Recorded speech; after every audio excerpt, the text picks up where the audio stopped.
Bonjour à tous, donc d'abord je tenais à vous remercier pour vos commentaires et vos encouragements lors du premier épisode. Donc c'est parti pour ce deuxième épisode où nous allons vous parler du matériel et ça commencera par une vidéo de meilleure qualité et surtout des évolutions et des réglages que nous avons fait sur nos vélos et puis bien entendu toujours la découverte de notre Egagnas et ça commence par ce petit single.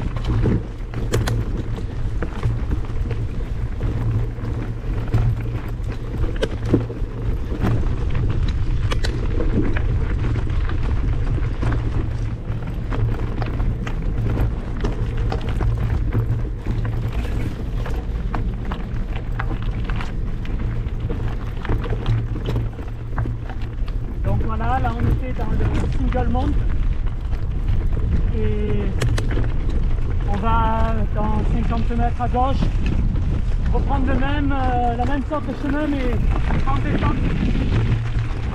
Allez, c'est parti pour cette petite descente.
Alors Yannick, est-ce que tu peux nous parler des évolutions que tu as faites sur ton vélo ou des éventuels réglages que tu as changés?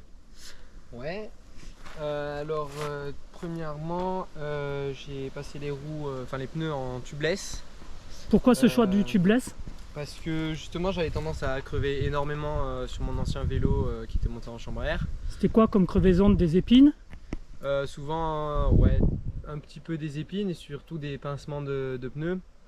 Donc avec les grosses descentes qu'on fait qui sont plutôt rocailleuses, ça arrive souvent. Et puis du coup quand j'ai eu ce vélo, au tout début il était monté en chambre à air. Pareil, j'ai commencé à un peu crever, surtout par pincement. Donc voilà, d'où ce changement du passage en tubeless. Et puis juste après le passage en tubeless, j'avais tendance à quand même pas assez gonfler le pneu arrière pour une pratique d'enduro, et donc parfois j'y tapais 2 ou 3 fois la jante, ce qui peut l'abîmer. Et donc du coup j'ai mis un Panzer sur la roue arrière.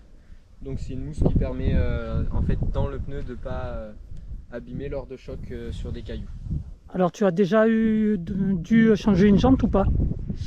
Ouais, ça m'est arrivé en fait au tout début quand je suis passé en tubeless. Et donc du coup en fait en tapant sur un rocher, la jambe s'est abîmée, donc ça pouvait plus faire de l'étanchéité du tubeless. Et donc du coup ça coûte cher une jante? Je crois 100 et quelques cher quoi. Ouais, mais garantie Décathlon. C'est ça. Et ça coûte qu'1 euro. Donc c'est quand même assez rentable. Oui, ok, d'accord. Donc tu as mis quoi là comme valve? Là c'est des valves Pitties rose parce qu'on aime bien le tuning. Donc là c'est plus plaisir quoi. C'est ça, il n'y a aucun intérêt. Si, il y a un intérêt parce qu'elles sont taillées en fait en croix, ce qui permet que du coup avec l'utilisation de Panzer, on peut quand même bien rajouter de la pression ou en enlever et pareil pour du liquide tubeless, ce qui n'est pas trop pratique avec le Panzer quand j'avais les anciennes valves qui n'avaient pas ce système là. Ok, d'accord. Les pédales? Les pédales, pareil, c'est le premier truc que j'ai en fait changé sur ce vélo parce que les pédales de série de Décathlon, elles sont en composite et donc moi j'avais envie de plus grandes pédales et puis qui accrochent bien avec des bonnes vis comme celle-là. Donc celle-là j'en suis très content et peut-être qu'un jour je passerai en pédale automatique, mais pour l'instant je suis bien comme ça avec ces pédales-là. Ok, très bien. Est-ce que tu envisages, bon, alors, par les pédales comme tu disais, de faire un autre changement ou pas? Ouais, là je vais changer les pneus dans pas trop longtemps parce qu'ils commencent à être un peu poncés, surtout le pneu arrière. Donc il est monté avec d'origine encore? Ouais. Donc des pneus qui ont pratiquement 1 an, c'est ça? Un peu plus? Ça, ouais, un poil plus d'1 an. Alors c'est quoi les pneus devant? Hutchinson Toro, tubeless ready en renforcé, hardskin. Donc c'est un pneu d'enduro en 29 pouces, hein, bien sûr, parce que ce vélo est monté en 29 pouces. Et derrière, Hutchinson Taipan, pareil, renforcé. Et par contre, ça c'est un pneu de cross-country, vu que c'est un vélo de all mountain, donc c'est un peu moins engagé que l'enduro. Donc voilà, ce pneu XC que je vais changer. Je sais pas si je vais augmenter un petit peu en gamme pour mettre peut-être un pneu enduro ou si je vais rester comme ça, c'est pas encore défini pour moi. Ok, très bien, ben merci. On change de côté de la caméra pour maintenant se tourner vers le vélo de papa. Alors qu'est-ce que tu as opéré comme changement sur ton vélo depuis que tu l'as? Alors le premier changement, ça a été bien de passer aussi en tubeless pour les mêmes raisons que Yannick, à savoir des crevaisons à répétition. Vous avez vu surtout que chez nous on a pas mal de pierres et de cailloux pointus, donc des possibles pincements. Alors c'était indéniable qu'il fallait passer au tubeless.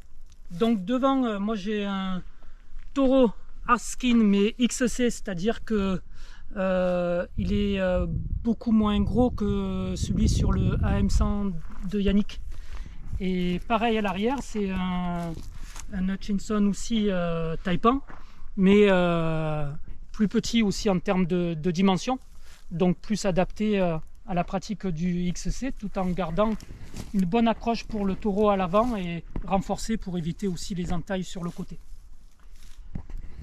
Deuxième changement, et pas le moindre, ça a été de mettre une selle télescopique, parce que vous avez vu que nos descentes sont quand même assez engagées.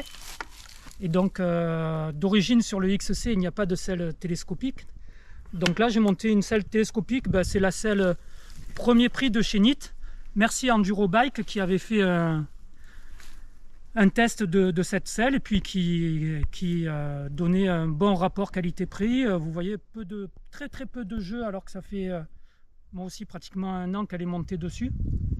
Donc c'est un bon achat, un bon investissement, pas cher et puis ça fait le travail, quoi. Puis un autre petit changement, mais ça se situe au niveau des réglages par rapport au montage d'origine et par rapport aussi à ce que Yannick a sur son AM100S, mais moi je l'encourage à faire comme moi, c'est d'inverser en fait l'étrier de frein et le passage des vitesses. Donc l'étrier de frein, je l'ai monté à gauche, ce qui fait que du coup pour le freinage à un doigt, c'est beaucoup plus pratique. Et puis en même temps aussi pour les vitesses, j'ai mon pouce qui vient parfaitement sur mes changements de vitesse. Donc voilà, moi je conseille de faire ce changement là, cette inversion là. Donc j'espère que Yannick va tenter le coup. Moi je suis toujours resté sur le frein à l'extérieur et la commande à l'intérieur, parce que je préfère freiner avec deux doigts.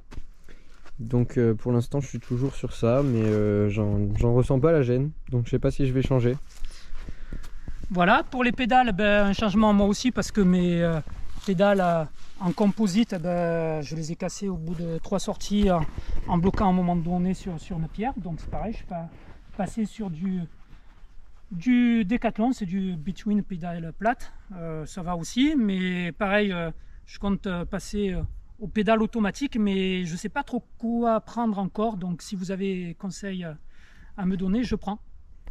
Et puis bien entendu, j'ai monté un petit GPS indispensable pour... bon, c'est un Brighton, hein, c'est très très bien. Indispensable pour un peu se challenger et puis voir nos améliorations dans les différents terrains de montée ou de descente. Voilà nos petits changements. Donc si jamais vous avez aussi des suggestions à nous faire et des changements que vous-même avez opérés sur vos vélos, on est preneur, n'hésitez pas dans vos commentaires.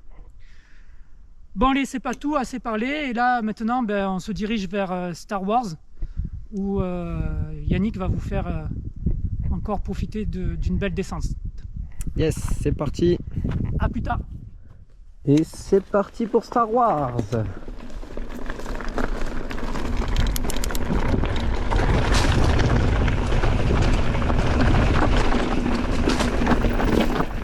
Hop,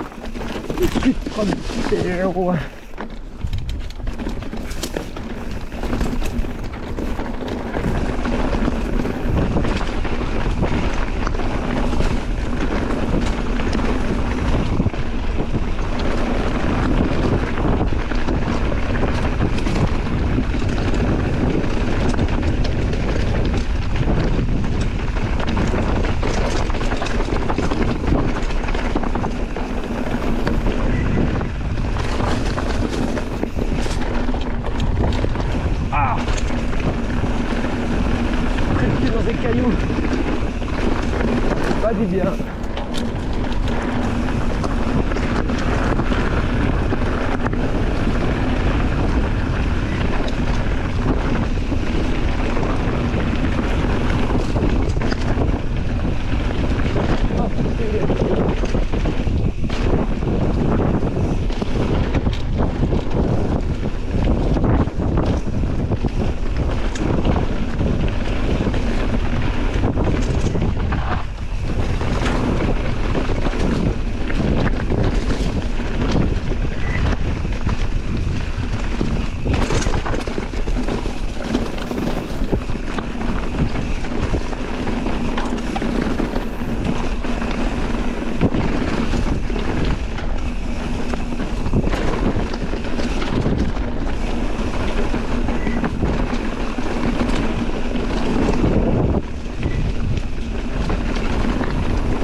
Ah.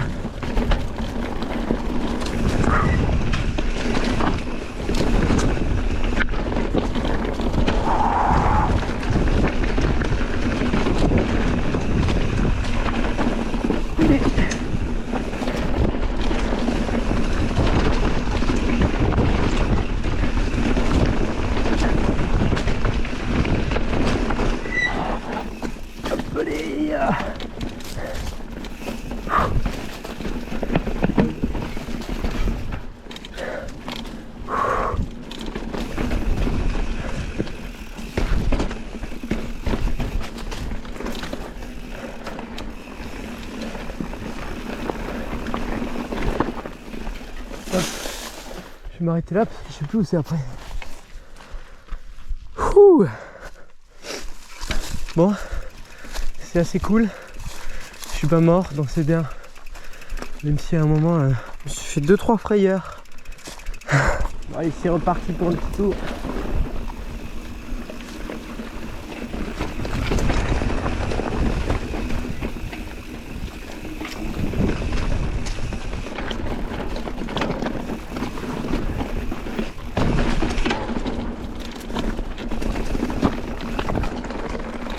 Ah non, c'était juste là la fin en fait. Voilà. On va partir par là-bas. Bon, j'ai pas manqué grand chose en fait. Alors voilà aussi pourquoi on aime faire du VTT, se faire mal dans les montées. Bien, c'est pour avoir des vues comme celle-ci, vue de la Sainte-Victoire. Je crois que si Cézanne avait eu un VTT, il serait venu faire son tableau d'ici, tellement on a une belle vue. Donc vue sur la Sainte-Victoire d'un côté, et puis sur un énorme beau gosse de l'autre. Voilà. Et puis sur le Régagnas, là-haut, la vigie du Régagnas. Donc ben voilà, on arrive de là-bas, puisque Star Wars se prend au pied du Régagnas, enfin pas très loin du pied, et nous conduit jusqu'ici. Donc voilà cette belle vue à 360 degrés. Reste plus qu'à vous remercier d'avoir regardé cette vidéo jusqu'à la fin, et je pense que ça valait le coup d'œil. Donc n'oubliez pas le pouce et vous abonner. Au revoir, à bientôt.